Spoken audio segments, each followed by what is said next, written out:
Bonjour à tous, c'est Jade, créatrice d'Altea Luminescence. Je me connecte aux guides, aux énergies de la Terre et aux esprits médecine ancestraux pour vous accompagner dans votre guérison émotionnelle, énergétique et physique. Vous pouvez me suivre sur toutes les plateformes de podcast ainsi que sur ma chaîne YouTube Altea Luminescence. Alors n'hésitez pas à liker, à vous abonner et à partager aux gens autour de vous si vous pensez qu'ils peuvent avoir besoin de toutes ces belles énergies. Bonjour à tous et bienvenue dans cette nouvelle vidéo. Je vais vous partager des conseils, des choses pour tendre vers un mieux-être physique, énergétique et émotionnel, car pour moi tout est lié, en connexion, en harmonie avec les énergies du printemps. Pendant cette vidéo, je vais partager ce que j'aime, ce qui me plaît, ce qui me parle, ce qui pour moi représente le printemps, ainsi que des messages et rituels en canalisation que j'ai reçus. Le printemps, c'est vraiment le moment où tout se réveille et tout est en croissance, que ça soit à l'extérieur de nous, les plantes, la nature, mais à l'intérieur de nous également. Je ne sais pas si vous ressentez ça également. Vous avez le droit de commenter, j'essaierai de lire en même temps les commentaires. Si vous avez des questions, des choses qui ne sont pas claires, que j'explique pas assez bien pour vous, vous n'hésitez pas à me reprendre. Ou aussi si vous, le printemps, vous inspire autre chose que ce que moi je vous dis, vous avez le droit aussi de le partager, c'est avec plaisir. Donc vraiment, là c'est pour cette vidéo, je vais essayer d'amener plusieurs énergies, plusieurs médecines, vraiment s'aider des énergies du printemps pour avancer, continuer d'évoluer, guérir. Donc par exemple, pour utiliser les énergies du printemps, pour moi le printemps c'est aussi le soleil, la plante, le pissenlit. Donc pour utiliser ces énergies, vous pouvez vous connecter au pissenlit, au soleil, vous mettre devant et demander à ce qu'il vous aide à travailler sur votre plexus solaire par exemple. Pour moi, vraiment le soleil, le pissenlit, c'est relié à ça aussi, au plexus solaire,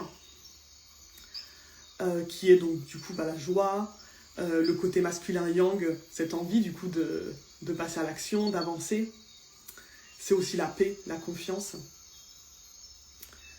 Donc le printemps, voilà. Pour moi, ça permet d'avancer, d'évoluer, de grandir et de passer à l'action également. On sait à présent où on veut aller, si vous avez fait ce travail aussi un peu d'introspection pendant l'hiver. Donc là, on va y aller et on va essayer de faire en tout cas de notre mieux. Le printemps, ça nous invite aussi à admirer toute cette beauté autour de nous. La nature, les animaux, les bourgeons, les insectes, les papillons. Vraiment, se remplir de tout ça, de toutes ces énergies-là du printemps, de renouveau, de transformation, d'espoir et de contempler. On m'a beaucoup dit, c'est vraiment important ce mot-là, contempler. Contempler autour de vous cette nature, les oiseaux si vous aimez les oiseaux, les insectes si vous aimez les insectes, les fleurs, les plantes, voilà. Donc pour moi, le printemps, c'est aussi synonyme, tout est relié comme je disais, donc aussi l'alimentation. Donc pour moi, c'est le moment de s'occuper du potager, même si on s'en occupe un peu toute l'année. De manger des fruits et légumes de saison, qu'on les cultive ou pas. Au mois d'avril, je ne vais pas vous faire la liste de tous les fruits et légumes d'avril, mai, juin, parce qu'on en a pour une heure. Non, peut-être pas, je rigole, mais voilà. Si vous en voulez, parce que vous ne savez pas les fruits et légumes de saison, vous n'hésitez pas à m'écrire, même en perso, je vous enverrai la liste. Mais je vais vous en dire quelques-uns. En avril, il y a les kiwis, il y a les avocats, il y a les pommes, il y a les poires, les fraises, les citrons, les oranges. Après, au mois de mai, il y a aussi tout ce qui est figues, nectarines qui vont arriver. Mais pour ne pas vous tromper, de toute façon, au niveau des fruits et légumes de saison, parce que moi, je ne les connais pas non plus par cœur obligatoirement. Quand j'ai envie d'être sûre, je regarde aussi, je reprends mes connaissances là où j'ai écrit. J'essaye d'aller dans les primeurs, dans les coopératives, vous savez, peut-être par chez vous, il faut vous renseigner. Est-ce qu'il n'y a pas quelqu'un, un magasin, une boutique, comme moi j'ai sur Langon, qui va regrouper les fruits et légumes des producteurs, on va dire, aux alentours. Ça peut être aussi, pas obligatoirement juste à côté de chez vous, ça peut être un petit peu plus loin, mais ça va pas être obligatoirement peut-être du bio, Mais ça peut être voilà, des producteurs qui, on va dire, comment on dit, agriculture raisonnée, où voilà, ils font de leur mieux, même si ce n'est pas bio. Et puis moi, pareil, je regarde les prix. Souvent les prix aussi, ça en dit long. Si vous achetez des fraises au mois de décembre, bah déjà, il faut en trouver. Mais je veux dire, le prix au kilo va sûrement être très élevé. Parce que ce n'est pas la saison, parce qu'il doit en avoir beaucoup. Il y en a peut-être quelques-uns qui en ont grâce au cerf, mais voilà. Donc voilà, moi quand je vais dans ce petit primeur-là, coopérative des producteurs locaux, agriculture raisonnée ou bio, voilà, je regarde aussi le prix. Parce que souvent, si c'est de saison, c'est une généralité, hein. Il peut y avoir des exceptions, bien sûr. Il y a des fruits et légumes, même s'ils sont de saison, ils sont très chers, c'est comme ça. Il y en a moins, c'est plus difficile à ramasser, donc c'est plus cher. Mais voilà, les prix peuvent vous aider aussi pour les fruits et légumes de saison. Et puis là, en légumes, en ce moment, bah, j'achète beaucoup de carottes, de pommes de terre, de radis. Qu'est-ce qu'il y a d'autre Ah oui, il va y avoir aussi toutes les légumes feuilles comme les blettes, qui sont pleins de vitamine A, plein de vitamine C, donc bon pour les os, le système immunitaire, les yeux, le transit, les choux aussi, choux frisés, choux rouges, anti-inflammatoires également, les endives pour le transit, les épinards, beaucoup de fer, beaucoup de magnésium, la mâche, elle est anti-fatigue grâce à toutes les vitamines et fer qu'elle contient également aussi. Voilà. Et puis après, un petit peu plus tard, mai, juin, il va y avoir aussi tout ce qui est aubergines, courgettes, tomates, tout ce que j'adore. Enfin, tomates, c'est dans les fruits. C'est pas un légume, mais voilà. Donc voilà, pour moi, c'était important de faire un petit laïus là-dessus, d'essayer voilà, au mieux de ce qu'on peut, hein, bien sûr, et d'essayer de manger les fruits et légumes de saison. En plus, ça va nous apporter ce que nous, on a besoin à ce moment-là de l'année. Vraiment, pour essayer d'être en harmonie avec nous, avec la nature, il faut essayer de suivre ces rythmes, ces cycles. Et donc, manger des fruits et légumes de saison, ça nous permet de suivre ces cycles, on va dire, correctement, comme les gens faisaient avant. Nos ancêtres, ils cultivaient pas des fraises au mois de décembre. Hein, donc, mais là, c'est pareil, essayer de se réalimenter comme avec les saisons, avec ce que la nature nous donne naturellement, normalement, à cette période-là. Et ce que dont notre corps a besoin, du coup, à ce moment-là, pour moi. Si on nous donne des choux, des pommes de terre, des carottes, des radis en ce moment, c'est qu'on a besoin de tout ce que ça nous apporte en ce moment. Pour le transit, les vitamines, tout. Donc n'hésitez pas voilà, à mélanger vos assiettes, à mettre plein de couleurs dedans. De fleurs aussi, hein, parce que du coup, là, il commence à avoir les pissenlits, les pâquerettes, tout ça, c'est des fleurs qui se mangent et qui ont plein de propriétés, je vais vous en parler après. Donc n'hésitez pas à en mettre dans votre assiette, voilà, pour vraiment prendre soin de vous physiquement, émotionnellement et énergétiquement. Parce que les plantes, les fleurs ont aussi, en plus des propriétés phytothérapiques, des propriétés énergétiques. Et aussi, grâce à toutes leurs couleurs, elles sont reliées aussi à certains de nos chakras, qui sont eux-mêmes reliés à nos émotions. Donc voilà, comme je vous disais, tout est relié. Ensuite, et donc voilà, je vais vous parler un petit peu des plantes et fleurs, on va dire, que j'ai. Je ne vais pas vous parler des plantes et fleurs qu'il y a je ne sais où. Là, moi, maintenant, là où je suis en Gironde,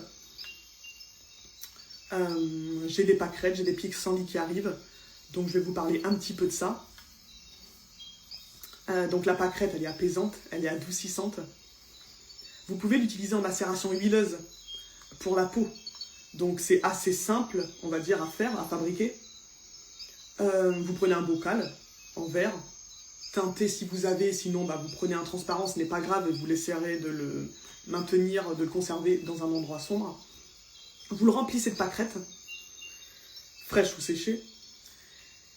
Le mieux pour moi, j'allais dire c'est frais. J'aime bien utiliser les fleurs fraîches, mais le problème c'est que ça rend de l'eau, parce qu'elles ont encore, ça veut dire plein d'eau en elles, et donc votre huile va sûrement moins se conserver dans le temps. Enfin, c'est même sûr.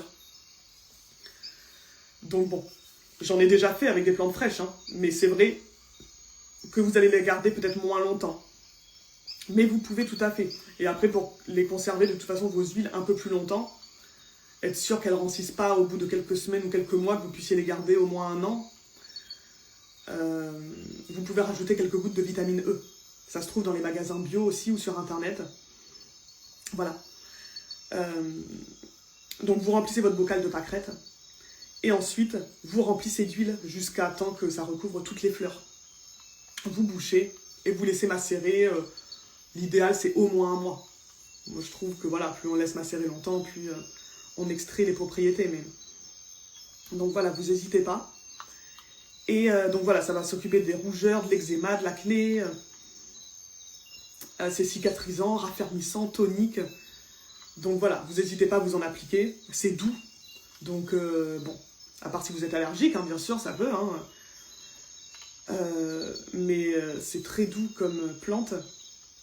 Et en infusion aussi, bon, là j'en parle parce que c'est une de ses propriétés. Mais pour moi, c'est pas la plante que je vais recommander pour ça. Si vous avez un petit mot de gorge, mais on va dire plus bénin, vous pouvez l'utiliser en infusion. Mais c'est pas la plante que moi je vais conseiller pour ça parce que elle est très douce. Ce qui est très bien, voilà, oui, si vous avez vraiment des petits maux de gorge. Mais si c'est des gros maux de gorge, je vais plus vous conseiller du thym par exemple, ou de la sauge. Donc la pâquerette, elle est vraiment douce, délicate. Elle est sensible et forte à la fois. Elle ramène vraiment, là je vais vous parler un petit peu plus des propriétés énergétiques, à la pureté, à cette innocence d'âme d'enfant, le fait de s'émerveiller devant cette nature qui nous entoure. Et elle nous aide aussi, la pâquerette, à se connecter avec tous les petits êtres de la nature, les lutins, les fées. Donc voilà, si vous avez envie, vous pouvez essayer de demander de l'aide à la pâquerette pour vous y connecter. Et sachez aussi que ces feuilles et ces fleurs sont pleins de potassium, de calcium, de phosphore, de magnésium. Donc voilà, il y a des vitamines, des minéraux dans la pâquerette. C'est sûr que c'est peut-être beaucoup moindre que d'autres alimentations qu'on a l'habitude de manger, mais c'est pour ça que c'est super de varier et d'en mettre aussi dans vos assiettes, dans vos salades. Là, si vous avez des invités, mettre des pâquerettes, des fleurs de pissenlit, enfin c'est super joli en plus. Et ça a plein de bonnes vertus pour vous et pour votre entourage. Le pissenlit aussi, bon, là on commence à voir aussi ces grosses fleurs jaunes. Il aide vraiment à s'élever spirituellement. Ça apporte la légèreté d'esprit. Et travaille, donc, comme je vous le disais tout à l'heure, sur le plexus solaire. Donc la confiance, l'espoir aussi. Le pissenlit va détoxifier le foie, l'organisme aussi. Il est aussi cicatrisant et utilisé pour les problèmes de peau. Donc vous pouvez aussi, comme tout à l'heure, faire une macération huileuse avec. Hein. Avec l'infusion, ça va vous aider aussi à digérer. Et il lutte aussi un peu contre les infections urinaires. Donc il est plein de vitamines, minéraux, antioxydants aussi, calcium et de la vitamine K qui est là pour renforcer les os. Donc vous pouvez faire une cure de cette plante en infusion ou vous y connecter si vous êtes allergique ou que vous n'avez pas envie de la boire en infusion. Et elle va vraiment vous aider voilà, à éliminer, nettoyer votre corps. Enlever tout ce que votre corps n'a plus besoin. Et ça va être aussi un nettoyage émotionnel, énergétique également. Donc je m'intéresse beaucoup, voilà, moi je me connais beaucoup aux médecines ancestrales. Et j'aime beaucoup aussi la médecine chinoise et ayurvédique. Donc j'ai fait quelques petites recherches aussi là-dessus pour voir avec le printemps ce qu'ils préconisaient aussi dans ces médecines-là. En médecine chinoise, le foie est relié à la colère et à la frustration aussi. Donc si vous ressentez en ce moment ou en général ces sentiments-là de colère ou de frustration, n'hésitez pas à vous connecter au pissenlit, allez le contempler, allez le toucher dans la nature, faites une cure d'infusion. Voilà, quand je dis cure, c'est quelques jours, une semaine maxi, on s'arrête au moins 1 mois, on recommence si on a envie. Voilà, les plantes, même si, comme la pâquerette aussi, est très douce, c'est une plante très douce je trouve, c'est comme tout, faut pas en abuser, et même si elles sont douces, qu'elles sont jolies, qu'elles sont petites, les plantes sont très puissantes, les fleurs aussi. Donc c'est comme tout, l'alimentation, on n'exagère pas. Qu'est-ce que je voulais vous dire d'autre sur le pissenlit? Oui, donc voilà. La médecine chinoise. Ah oui, en médecine chinoise aussi, pareil, on peut utiliser des plantes aromatiques, donc la sauge, thym, romarin, et du gingembre pour réactiver l'énergie du foie. Donc pareil, en infusion ou en mangeant, en mettant dans vos plats. Vous pouvez saupoudrer vos légumes que vous faites au four avec du thym ou du romarin, râper du gingembre avec du citron s'il fait chaud, ça fait une super boisson rafraîchissante. Enfin, voilà, vous n'êtes pas obligé de boire tout en infusion. Moi j'aime beaucoup les infusions, mais il y a d'autres moyens de les utiliser dans la nourriture également.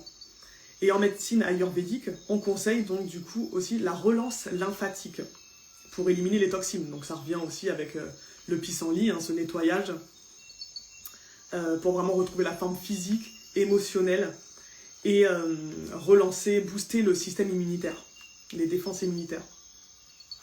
Et eux, ils préconisent, voilà, en médecine ayurvédique, de se remettre en mouvement. Donc par des exercices, du sport, des massages, que vous vous fassiez masser ou que vous vous fassiez des automassages, ce qui est très bien aussi déjà. Et bien sûr, une bonne hydratation et une alimentation de qualité. Voilà, au mieux possible.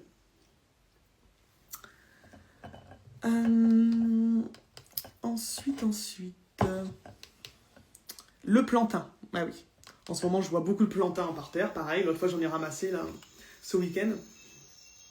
Donc, le plantain majeur. Ah oui, j'ai oublié d'aller en chercher. Mais je vais faire une publi dessus, de toute façon. Et puis, s'il y a des gens voilà, qui ont besoin de plus de détails, vous n'hésitez pas à m'écrire. Personnellement, je vous répondrai avec plaisir, il n'y a aucun problème. Donc, il y a deux sortes de plantain qu'on voit beaucoup. Le plantain major, les feuilles sont un peu plus ovales, un peu plus grosses. Et le plantain lancéolé, qui lui est beaucoup plus fin. Et dans le plantain major aussi, de toute façon dans les deux, hein, il y a dans le lancéolé aussi, je crois qu'il y en a, oui. Il y a des feuilles, mais il y a des graines aussi, il y a des longues tiges avec des graines. Donc pour les deux, les propriétés sont assez similaires. Hein. Donc les feuilles et graines vont être utilisées en anti-inflammatoire, pour faire des tisanes diurétiques, et c'est expectorant aussi. Donc si vous avez besoin de dégager en toussant les voies et tout.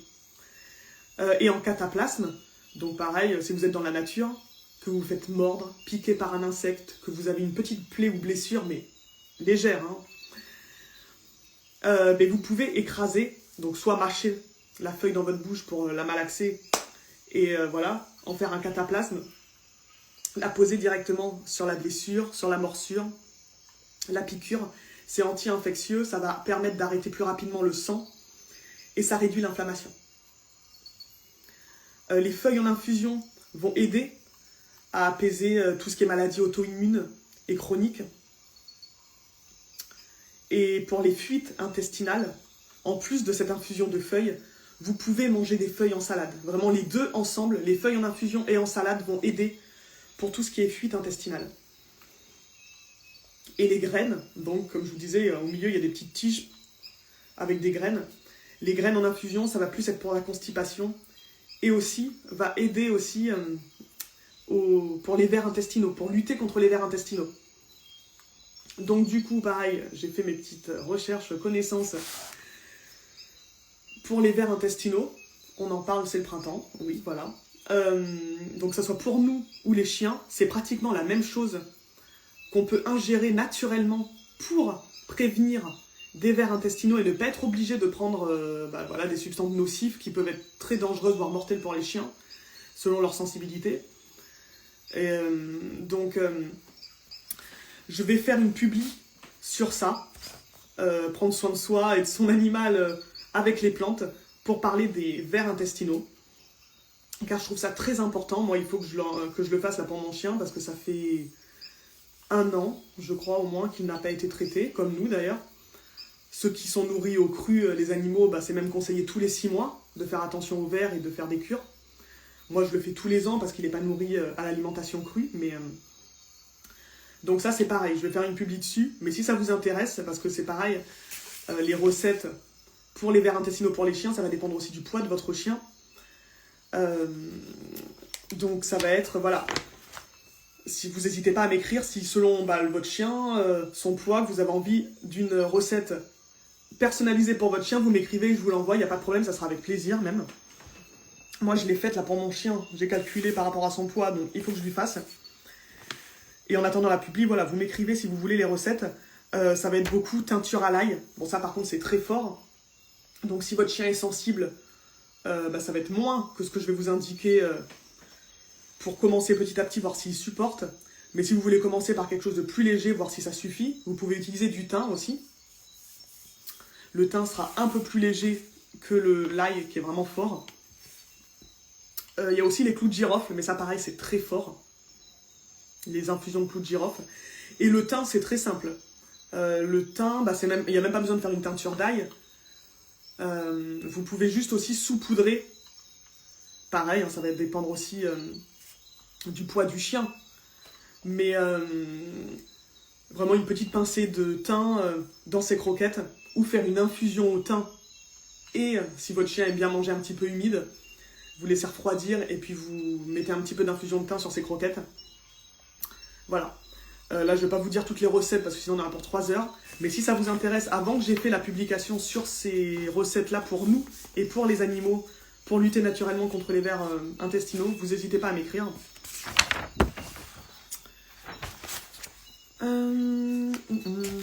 Et la dernière plante que je vais vous parler, après ça va être un peu plus énergétique encore. Bon, là c'est aussi énergétique avec les plantes, mais ça va l'être encore plus à la suite, là, à la fin de cette vidéo. L'ortie, pareil, là c'est le printemps, donc il faut que j'aille absolument ramasser des orties.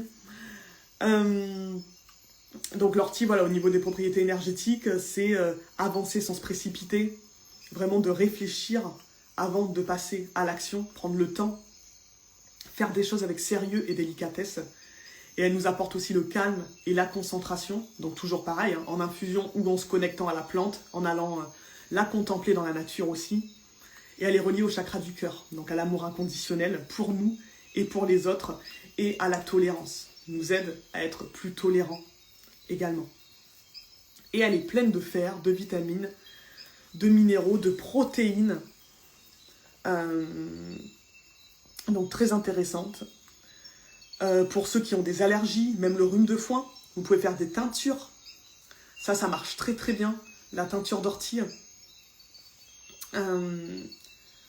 Donc pareil, teinture, c'est avec de l'alcool, 40% minimum. Je crois que c'est 40%. Hein.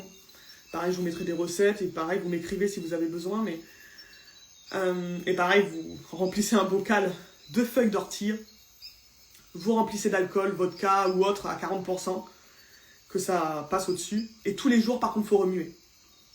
Et vous laissez macérer comme ça plusieurs semaines, jusqu'à un mois, dans un endroit sombre. Et après ça se conserve très longtemps, hein. Je crois que ça se conserve jusqu'à 5 ans, hein, du coup, vu que c'est de l'alcool.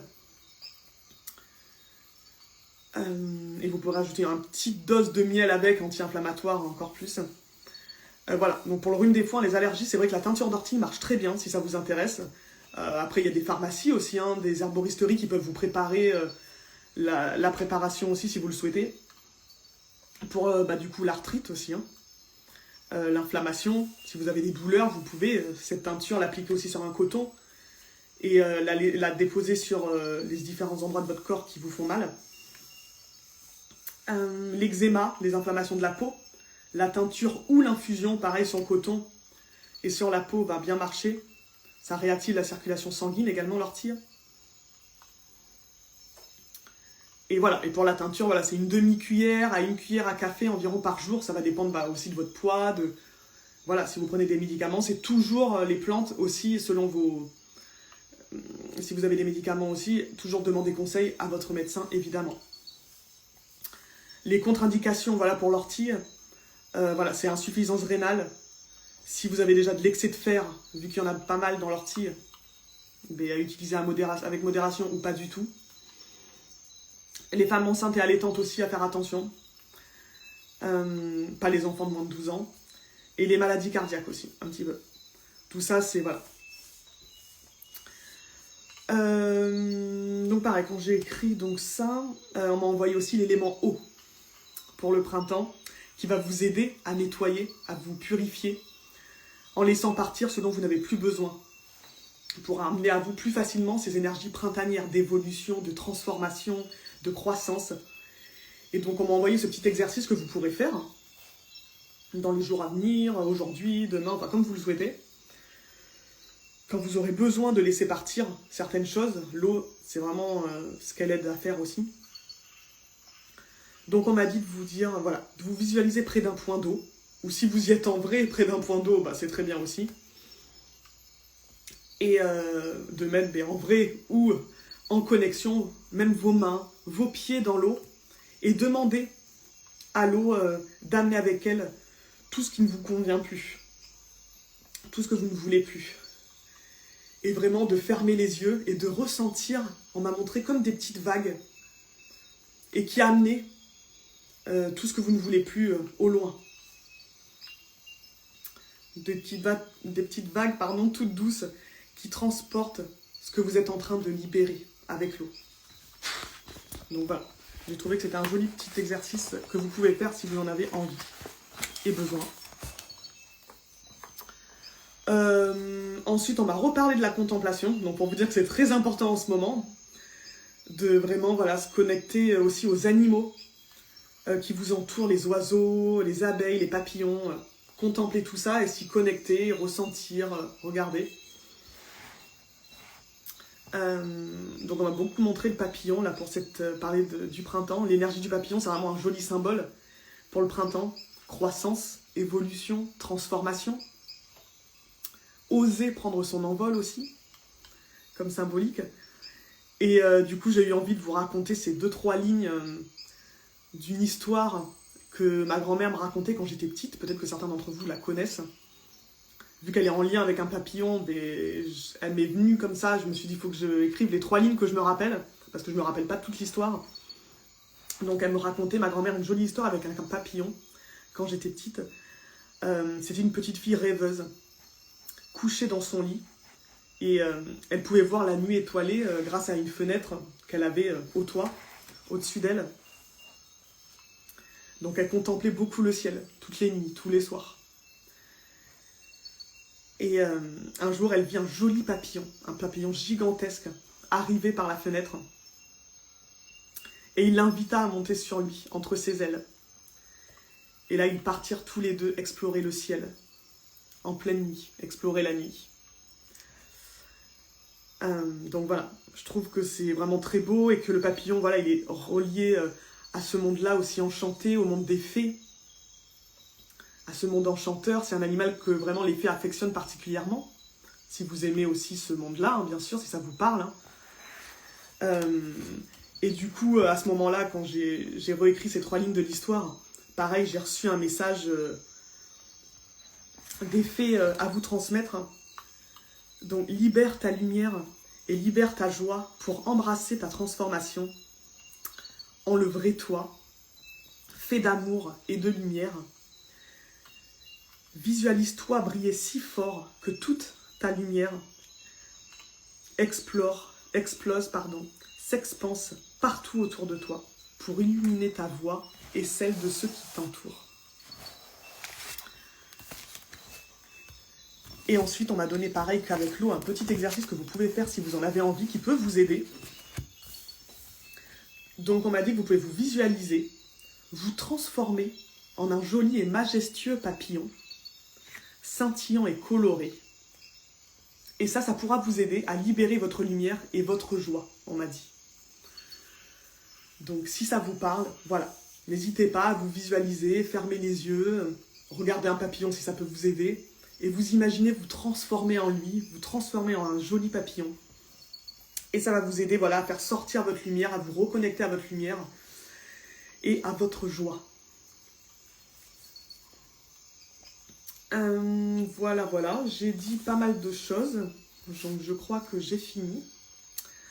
Et pour accueillir aussi le printemps, le célébrer, rendre hommage à toutes ces médecines ancestrales aussi, n'hésitez pas à vous inscrire à ma cérémonie médecine, qui permet aussi de se reconnecter à soi, à notre cœur, à notre corps, par les rituels que nous ferons, à la terre et aux énergies subtiles.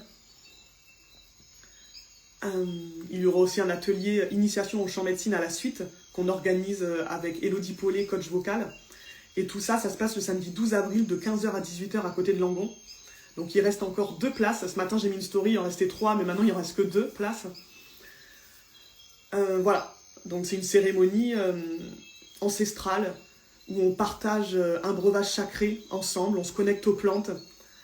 On fait un rituel aussi du corps ancestral en s'automassant avec l'huile de plante, qui est en train de macérer, là d'ailleurs, mon huile. Voilà, vraiment un moment pour se reconnecter à tout ça, à la terre, aux plantes, pour accueillir le printemps, prendre soin de soi, aller dans cette énergie de croissance. Les plantes qui vont travailler avec nous, le sureau, la lavande, la menthe, vont nous aider à amener cette énergie de croissance en nous. Et le chant après qui va aussi, voilà, travailler aussi sur tout ça, nous relier à nous, nous relier aux autres. Donc une jolie médecine aussi, le chant. Donc n'hésitez pas, si vous avez des questions, si vous avez envie de vous inscrire, voilà, de vous rapprocher de moi ou d'Elodie Paulet. Voilà, si vous n'avez pas de questions, ben, je vais vous laisser. Si vous en avez, vous n'hésitez pas à m'écrire hein, en commentaire de cette vidéo que je vais remettre en replay ou en privé si vous voulez, voilà, des recettes spéciales, teinture d'ortie, si je ne les publie pas tout de suite, que j'oublie, pour les vers intestinaux pour vous ou pour les animaux, enfin, voilà. Le temps que je publie, que j'essaye de penser à publier tout ça, vous n'hésitez pas. Je vous enverrai en perso, il n'y a aucun problème. Voilà. Mais en tout cas, je vous souhaite une belle soirée. Je vous remercie pour votre écoute. Et je vous dis à bientôt.